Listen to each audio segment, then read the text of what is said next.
All right, so tonight's the night. It's coming tonight. Hot damn tonight. The draft is tonight, and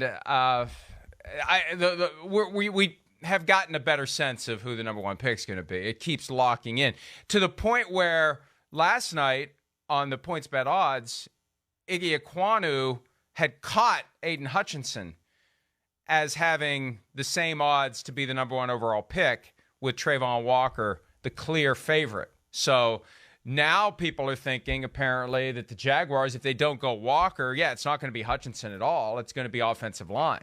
At this point, it's not between Walker and Hutchinson. It's between Walker and Ekwonu. Definitely. Evan Neal is fading, so it's it's flip a coin. Although everybody thinks it's Walker, not everybody, but the momentum is pushing toward Walker. But they still could go. And now it's changed again. Now Hutchinson is. What is going?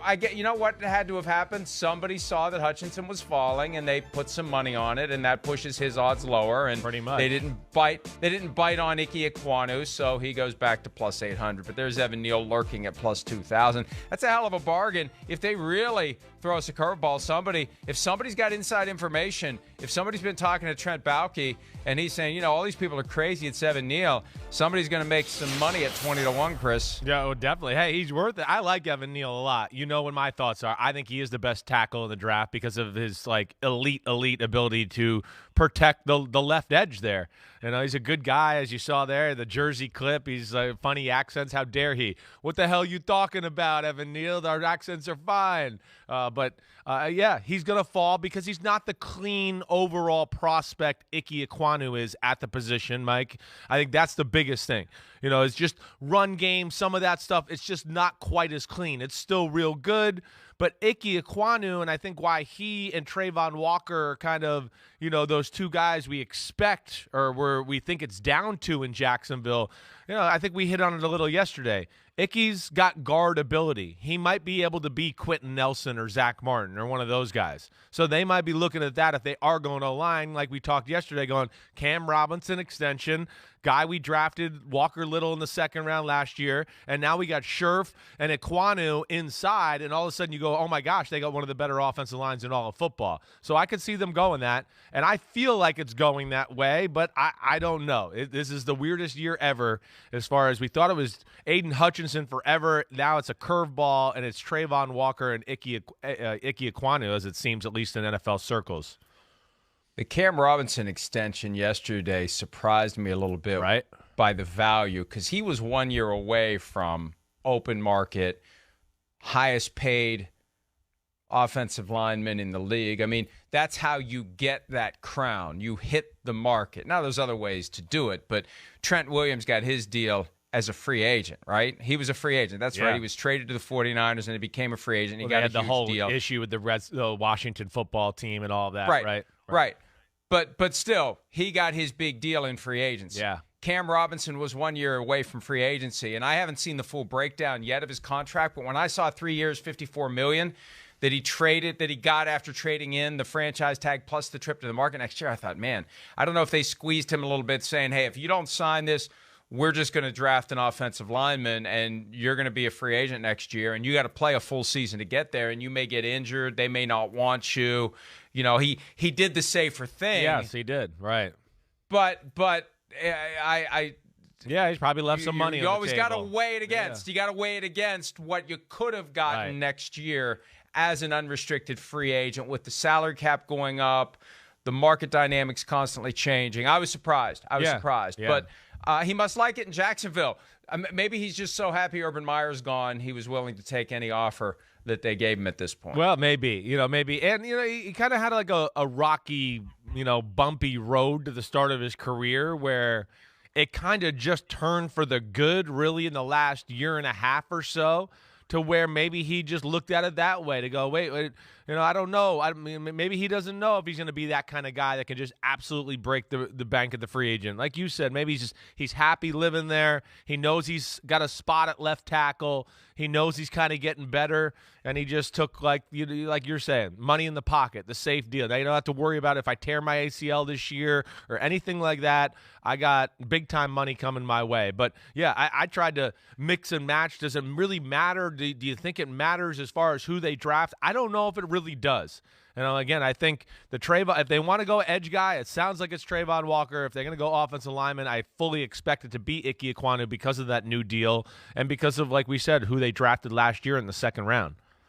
Well, and the bottom line is the teams that develop the dominant offensive lines are consistent contenders. Pretty much. If you can exercise the patience necessary, like the Cowboys did within the last 10 years, and they're at the point where they need to start doing it again, where you're just very methodical about adding your pieces to the offensive line, and you don't get caught up in the bright, shiny objects, and you don't want to placate your fans who want fantasy football participants to be drafted. Yeah. But you just go meat and potatoes and build up your offensive line that way, Chris. That's how, if you get your picks right and you develop those players and you get a damn good offensive line, that's how you generate big-time running backs, big-time passing games, a team that's going to be competitive year in and year out for as long as you can hold those guys together. So there's some wisdom to the idea of going offensive line, even though they did sign Cam Robinson. Now, if they squeezed Cam Robinson to take that deal based on the idea that, well, if you don't, we're going to draft an offensive lineman, and they do anyway, that's a separate conversation for them to have with Cam Robinson. Right. But he at least has the security the next 3 years. He's not going to find himself in a spot where after 1 year they say, see you later, Cam. We're giving the guy we took first overall last year your spot in the starting lineup. Yeah, no, I think you're right. That's kind of he solidified that. I don't know the details of the contract either, but you would think, yeah, he solidified at least probably 2 years of big time money there, and put himself in a spot where he's pretty secure on that roster. Mike, what do you do? I mean, I hear you.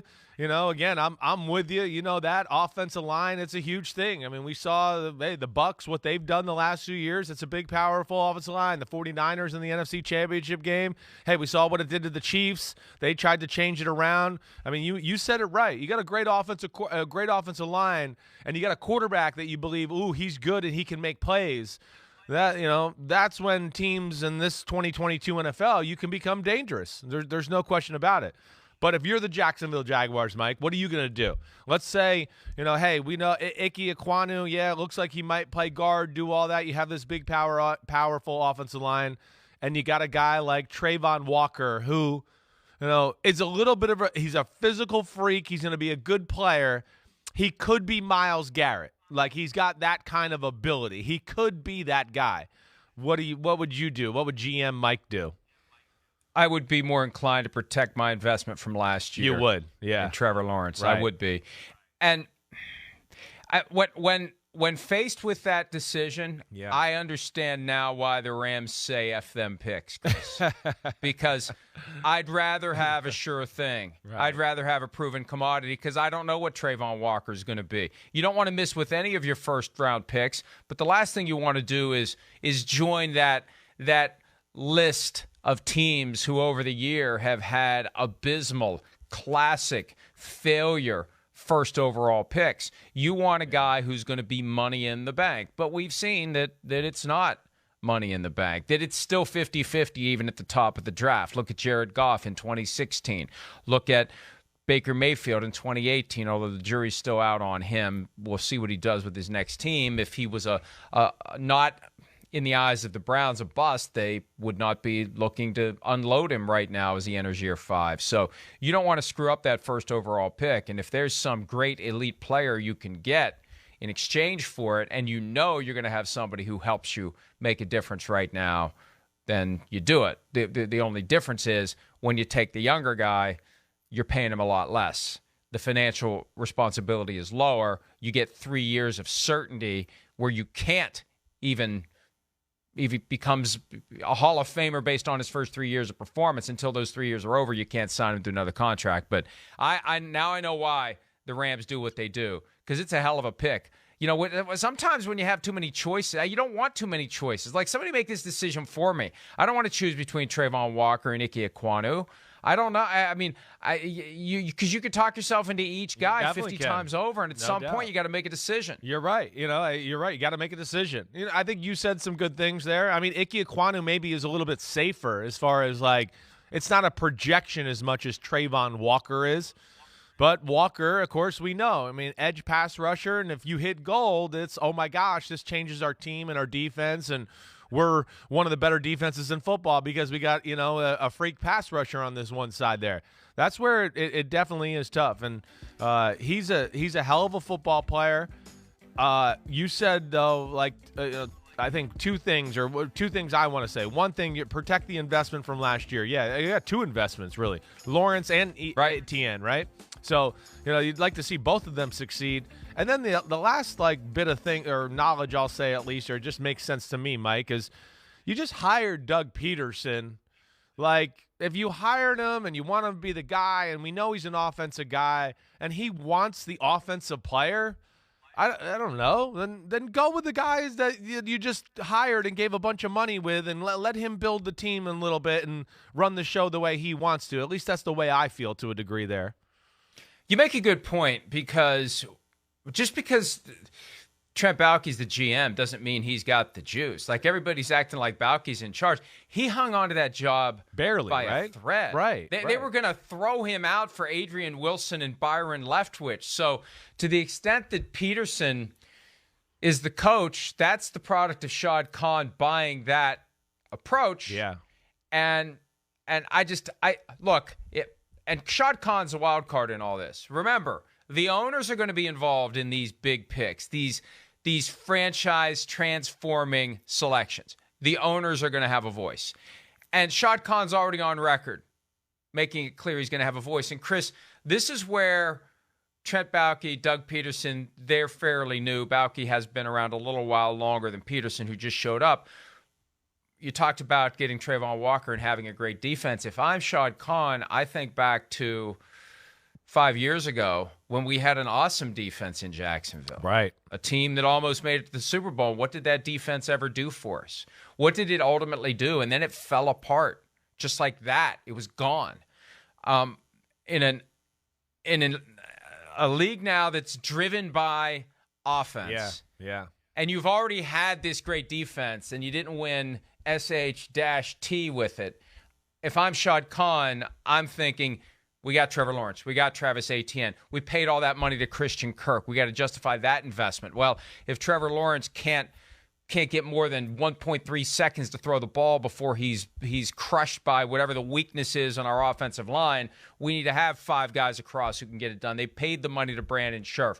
You bring in Ekwonu and have him play guard, and maybe he plays guard for multiple years and only kicks out to tackle after he's been in the league for a while when Cam Robinson's deal expires. Right. I just think that and look around the AFC. Well, yeah. Is it a bunch of crippling defenses? No, it's a bunch of great offenses. You're right. You got to keep up with those offenses if you want to compete. So you know what? I'm talking myself into the Icky Ekwonu. Into Icky. Yeah. Into Icky. Give me 8-1 on I hear Icky. you. I mean, I think you bring up some good things. And, Mike, one thing we've seen in the NFL a little bit is you don't have to have, we've seen teams with just elite units still be elite teams. They got a great offense and a run game, and the defense is just okay, but they're so great at this. Or, of course, the Kansas City Chiefs and what we've seen. We're not looking at it going, oh, my gosh, their defense is a top 5 and top 10, and their run game is that too. And then they just go, we're going to be so good in the pass game and just so unstoppable there that it's going to affect your whole team and how you play it and all that. And I think the Cincinnati Bengals kind of did the same thing a little, and without the offensive line. But the rest of it was so good, you went, whoa, we got to play them a different way and do different stuff because they got too many weapons and a quarterback and everything. So I think there is a little more logic to that approach maybe than when we were growing up, where you wanted to build the complete, team on both sides. It's 2022 passing league, like you said, the way the NFL's favored for the offense and all that. As more I talk about it, I think I more kind of, go your way or that way too, that I would probably go Icky when all said and done.